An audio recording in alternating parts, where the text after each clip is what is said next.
चलते हैं computer screen पे और आज देखते हैं संविधान का वो पार्ट जिससे 2 नंबर आना फिक्स है कोई भी। और संविधान की विशेषताएं हैं उसको देख लेंगे और भारत के जो संविधान में भाग हैं उसको देख लेते हैं। चलिए आप लोगों को याद भी करना है मेरे साथ साथ में। भाग 1 में क्या कहता है कि संघ एवं उनका राज क्षेत्र, ध्यान रखिएगा, संघ एवं उसका राज क्षेत्र आर्टिकल 1 से लेकर के 4 में निहित है। ठीक है, आगे चलते हैं। भाग 2 में क्या कहता है, नागरिकता जो सिटीजनशिप होता है भाग 2 में, ध्यान रखिएगा, आर्टिकल 5 से लेकर के 11 तक निहित है। भाग 3 में क्या है, जो मूल अधिकार होता है यानी मौलिक अधिकार होता है, तो आर्टिकल 12 से 35 में, जो कि कहाँ से लिया गया था, अमेरिका के संविधान से लिया गया है, भी ध्यान रखिएगा। और नागरिकता कहाँ से लिया गया है आप लोग कमेंट कीजिएगा। देखिए आगे चलते हैं। भाग 4, भाग 4 में ध्यान दीजिए दोस्त कि राज्य के नीति निर्देशक तत्व यानी डीपीएसपी लिया गया है। कहाँ से लिया गया है, आयरलैंड के संविधान से लिया गया है। आर्टिकल 36 से 51 में इसको वर्णित किया गया है। देखिए, लेकिन 42वां संविधान संशोधन 1976 में किया गया था और भाग 4 के क को जोड़ा गया था, यानी 4 के ए को जोड़ा गया था, जो मूल कर्तव्य कहाँ से लिया गया है, और उसके संविधान से लिया गया है, आर्टिकल 51 के ए में निहित है, ध्यान रखिएगा। भाग 5 बात करते हैं तो कहाँ संघ हो जाएगा, क्या हो जाएगा, संघ। और भाग 6 में क्या हो जाएगा, तो राज हो जाएगा। देखिए दोस्त, सबसे बड़ा हमारा संविधान का सबसे बड़ा पार्ट यही होता है संघ, जो कि आर्टिकल 52 से लेकर के आर्टिकल 151 तक है, और उसके बाद में राज होता है। तो राज ध्यान रखिएगा, आर्टिकल 152 से लेकर के आर्टिकल 237 तक निहित है, ध्यान रखिएगा आप लोग। आगे चलते हैं। भाग 7, देखिए दोस्त, अभी फिलहाल में भाग 7 नहीं है, क्योंकि देखिए पहली अनुसूची के भाग ख के राज्य संविधान संशोधन, जब संविधान में संशोधन किया गया था, 7वां संविधान संशोधन 1956 में किया गया था, ध्यान रखिएगा 1956 में, तो उसके द्वारा भाग 7 को खत्म कर दिया गया था। और ये भी ध्यान रखिएगा कि जो 7वां संविधान संशोधन के तहत ही जो राज्यपाल होते हैं, एक या अधिक, मतलब कि एक राज्य या उससे अधिक राज्यों के लिए राज्यपाल हो सकते हैं, ध्यान रखिएगा। चलिए आगे चलते हैं। भाग 8 में केंद्र शासित प्रदेश के बारे में दिया है, यूटी के बारे में क्या दिया गया है, भाग 8 में आर्टिकल 239 से लेकर के आर्टिकल 242 में निहित है, ध्यान रखिएगा। भाग 9 में बात करते हैं तो पंचायत है, क्या है दोस्त, भाग 9 में पंचायत है, आर्टिकल 243 से लेकर के 243 के और तक दिया गया है, ध्यान रखिएगा आप लोग।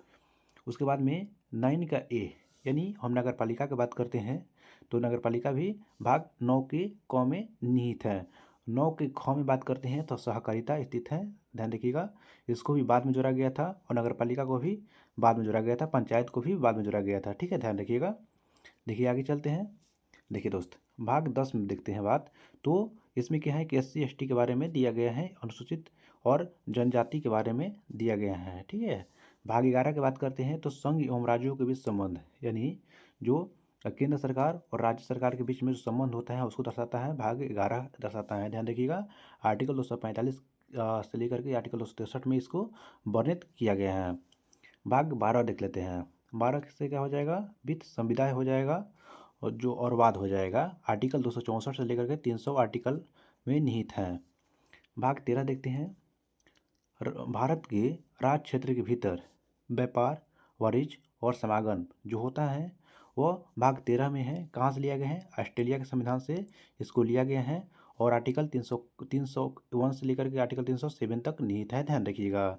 देखिए दोस्त, आगे चलते हैं। भाग 14 के बारे में, संघ और राज्यों के अधीन सेवाएं, क्या होता है, संघ एवं राज्यों के अधीन सेवाएं होता है भाग 14 में, और आर्टिकल 308 से लेकर 323 तक निहित है, ध्यान रखिएगा। इसी में यूपीएससी और मतलब संघ लोक सेवा आयोग इसी में आता है, ठीक है ना। आर्टिकल 14 मतलब सॉरी, भाग 14 के 1 में क्या कहता है कि अधिकरण होता है, क्या होता है, अधिकरण, जो कि इसमें आर्टिकल 323 के क, आर्टिकल 323 का ख जोड़ दिया गया था। आगे देखिए। भाग 15 में क्या है, निर्वाचन है, इसको भी ध्यान रखिएगा। भाग 16 में क्या है दोस्त, ध्यान रखिएगा, भाग 16 में तो कुछ वर्गों में संबंध, विशेष उपबंध दिया गया है, ध्यान रखिएगा। देखिए जैसे कि अनुसूचित जातियों, अनुसूचित जनजातियों एवं पिछड़ा वर्गों एवं आंग्लो भारतीयों के संबंध में कुछ विशेष प्रावधान दिया गया है भाग 16 में, ध्यान रखिएगा। आर्टिकल 330 से लेकर के आर्टिकल 342 में इसको वर्णित किया गया है। भाग 17 की बात करते हैं तो राजभाषा हो जाएगा, क्या हो जाएगा, राजभाषा हो जाएगा। और आर्टिकल 343 से लेकर के 351 तक इसमें वर्णित किया गया है। भाग 18 की बात करते हैं तो आपात बंद हो जाएगा। क्या हो जाएगा? आपातकाल के बारे में दिया गया है। 3 प्रकार का आपात होता है। एक होता है जो राष्ट्रीय आपातकाल, एक होता है राष्ट्रपति शासन, एक होता है वित्तीय आपातकाल। ध्यान रखिएगा, आर्टिकल 352 से लेकर के आर्टिकल 360 तक वर्णित किया गया है। देखिए दोस्त, भाग 19 के बारे में बात करते हैं तो क्या हो जाएगा? प्रकीर्णन। क्या हो जाता है? प्रकीर्णन। आर्टिकल 361 से लेकर के आर्टिकल 367 तक वर्णित किया गया है। ध्यान रखिएगा। आर्टिकल मतलब भाग 20 में क्या लिखा गया है कि संविधान संशोधन, यानी साउथ अफ्रीका के संविधान से यह लिया गया था। आर्टिकल 362 में वर्णित किया गया है। ध्यान रखिएगा। भाग जो 21 होता है तो क्या होता है कि अस्थायी संक्रमणकाली विशेष उपबंध को दर्शाता है। ध्यान रखिएगा आप लोग, ठीक है। और उसके बाद में भाग 22 देख लेते हैं। भाग 22 देखते हैं दोस्त, जो संक्षिप्त नाम जो प्रारंभ हिंदी में पॉडकास्ट पाठ को निर्धारित करता है, ठीक है ना। यानी आप लोग थोड़ा सा ध्यान रखिएगा। भाग 22 में क्या है? संक्षिप्त मतलब कि संक्षिप्त नाम दिया है, शॉर्टकट नाम दिया रहता है। और आर्टिकल 393 से लेकर के आर्टिकल 395 में वर्णित किया गया है। पढ़ेंगे भारतीय संविधान की विशेषताएं देख लेते हैं। देखिए, संविधान में हमारे राष्ट्र का उल्लेख किन नामों से किया गया है? ध्यान रखिएगा। इंडिया डेट इज भारत, यानी इंडिया अर्थात भारत हम कह सकते हैं, इसी नाम से उल्लेख किया गया है। आगे देखिए, भारतीय संविधान में किस प्रकार की शासन प्रणाली मतलब व्यवस्था की गई है? तो ध्यान रखिएगा, क्या होता है? संसदात्मक प्रणाली होता है। आगे देखिए, जो संसदात्मक शासन व्यवस्था में जो विधायिका का कार्यपालिका पर नियंत्रण होता है। ध्यान रखिएगा। ये देखिए दोस्त, बहुत ही ज़्यादा इंपॉर्टेंट लाइन है, इसको आप लोग भूलिएगा मत। यह बोल रहे हैं कि जो विधायिका का कार्यपालिका पर नियंत्रण होता है, जो कार्यपालिका होती है उसका नियंत्रण कौन करता है? विधायिका करता है, यह भूलिएगा मत, ठीक। आगे देखिए, जो अध्यक्षमत शासन प्रणाली का आधारभूत क्या है? तो ध्यान रखिएगा, एकल कार्यपालिका होता है। आगे देखिए दोस्त, भारत की जो संसदीय शासन प्रणाली ब्रिटेन से और शासन प्रणाली के मध्य अंतर बिंदु क्या होता है? देखिए, यहाँ पे क्वेश्चन क्या बोल रहे हैं कि जो भारत का संसद का प्रणाली होता है और ब्रिटेन का जो संसद का प्रणाली होता है, दोनों का सेम है, लेकिन कुछ अंतर होता है। वो क्या अंतर है? ध्यान रखिएगा, न्यायिक समीक्षा का अंतर हो जाता है। ध्यान रखिएगा आप लोग। आगे देखिए दोस्त, भारत का संविधान परिसंघीय है। भारत का संविधान कैसा है? परिसंघीय संविधान है हमारा। और यह किसमें निर्धारण होता है? ध्यान रखिएगा, केंद्र और राज्य के मध्य शक्तियों का विवरण देखने को इसमें मिलता है। ध्यान रखिएगा। देखिए, भारतीय संविधान के मूल कौन कौन सा है? स्वतंत्रता, समानता, बंधुता, संप्रभुता, समाजवादी, पथनिरपेक्ष, और उसके बाद में लोकतांत्रिक हो जाता है। इसको ध्यान रखिएगा आप लोग। देखिए दोस्त, नीति निर्देशक तत्वों यानी डीपीएसपी तथा मूल अधिकारों को संविधान की आत्मा किसने कहा था? देखिए, यहाँ पे क्वेश्चन बहुत ही ज़्यादा इंपॉर्टेंट है, इसको नोट कीजिएगा आप लोग। डीपीएसपी और कहाँ से लिया गया है? डीपीएसपी आयरलैंड के संविधान से लिया गया है। मूल अधिकार अमेरिका के संविधान से लिया गया है। जो दोनों को आत्मा कहा है, कौन कहा था? तो ग्रेगनिल और ऑस्टिन बोले थे। इसको ध्यान रखिएगा, इन व्यक्ति का नाम, ठीक है ना। ग्रेनविल ऑस्टिन का नाम ध्यान रखिएगा। देखिए, आगे चलते हैं। मूल संविधान में कुल कितने अनुच्छेद और कितनी अनुसूचियाँ थे? तो ध्यान रखिएगा, मूल संविधान में 395 अनुच्छेद हैं और 8 अनुसूचियाँ हैं। इसको भी ध्यान रखिएगा आप लोग। देखिए दोस्त, आगे चलते हैं। सर्वप्रथम कांग्रेस के किस अधिवेशन में जन गण मन गाया गया था? जो राष्ट्रीय गीत होता है, राष्ट्रीय गान जन गण मन, तो कोलकाता अधिवेशन 1911 में गाया गया था। ध्यान रखिएगा। राष्ट्रगान जो होता है, जो जन गण मन, ठीक है ना, तो ये कितने सेकंड में गाया जाता है? 52 सेकंड में गाना मतलब गाया जाता है। ध्यान रखिएगा आप लोग। ये भी ध्यान रखिएगा, अगर जब आप जल्दी में गाते हैं तो 20 सेकंड में गा सकते हैं, ठीक है। देखिए दोस्त, आगे चलते हैं। भारतीय संविधान की जो जटिलता के कारण इसे वकीलों का स्वर्ग कहा गया है। देखिए, बोलेगा क्वेश्चन कि वकीलों का स्वर्ग क्यों कहा गया है? क्योंकि भारत की संविधान बहुत ही ज़्यादा जटिल है, इसी कारण वकीलों का स्वर्ग कहा गया है। चलिए आगे चलते हैं। देखिए, भारतीय संविधान अधिक कठोर, देखिए यहाँ पे अधिक कठोर, अधिक लचीले के मध्य जो अच्छा संतुलन स्थापित करता है। कौन बोला था? मैंने बोला था कि हमारा संविधान जो अधिक न ज़्यादा कठोर है न ज़्यादा लचीला है। कौन बोले थे? तो केसी बहिलर बोले थे। इन व्यक्ति का नाम ध्यान रखिएगा आप लोग। भारतीय संविधान असत, कठोर औसत लचीला होता है, यही बोले थे, ध्यान रखिएगा इनका नाम।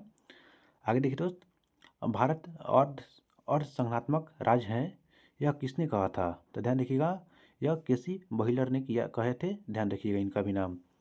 भारतीय संविधान के वृहद होने का कारण क्या है? भारतीय संविधान बहुत ही बड़ा लिखित संविधान है, दुनिया का सबसे बड़ा है। क्यों है? क्योंकि इसमें संघ और राज्य का एकल संविधान एक में ही निहित है, ध्यान रखिएगा। देखिए आगे चलते हैं।